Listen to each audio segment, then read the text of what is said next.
novembro de 1889, há 128 anos, era proclamada a República no Brasil.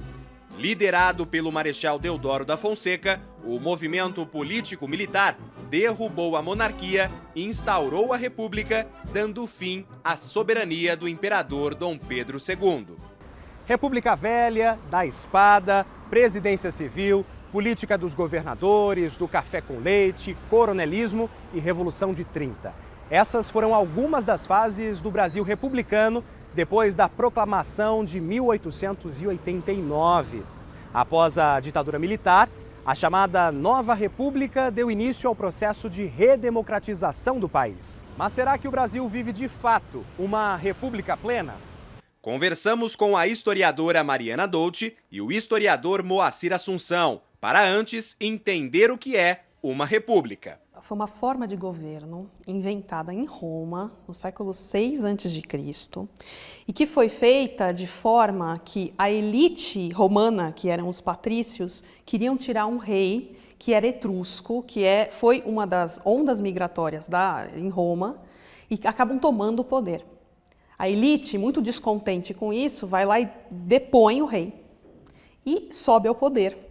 Só que desde essa época eles sobem ao poder e o público vai ficar muito de lado, né? Eles sobem ao poder como se fosse uma desculpa e no final acabam governando sozinhos. Então a ideia da república é de um governo em que todos estão sujeitos à lei e todos respondem por seus atos e todos são iguais perante a lei, quer dizer, ninguém é maior do que ninguém. Para Moacir Assunção, ainda nos dias de hoje, o Brasil não vive de fato uma república, porque apresenta traços muito característicos da monarquia. A gente tem aí os nobres, a gente pode dizer que os magistrados, os altos funcionários públicos, magistrados das cortes federais, os deputados, os senadores, eles se comportam de uma forma muito semelhante aos antigos marqueses, duques, condes, aos antigos nobres. Eles se comportam como se fossem acima da lei. Já Mariana Dolci não acredita que a República Brasileira tenha semelhança com a monarquia. Ela teve algumas mudanças, né? Ela sofreu ela teve um caráter diferente ao longo do tempo.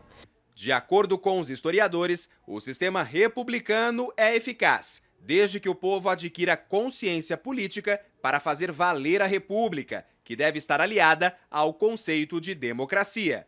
A gente precisa de uma república, mas só que a gente precisa de uma república que se comporte como tal. Essa nossa república brasileira, certamente ela não se comporta como república, ela só é república nos aspectos formais, da legislação, das eleições, etc. Mas tanto o presidente quanto os seus ministros, quanto os parlamentares de uma maneira geral, quanto os poderosos de uma maneira geral, eles não se comportam como república, eles querem privilégios. Mas eles não querem ter os deveres inerentes ao sistema republicano. Então você teria que ter uma certa consciência, então, de que a gente precisa melhorar como povo.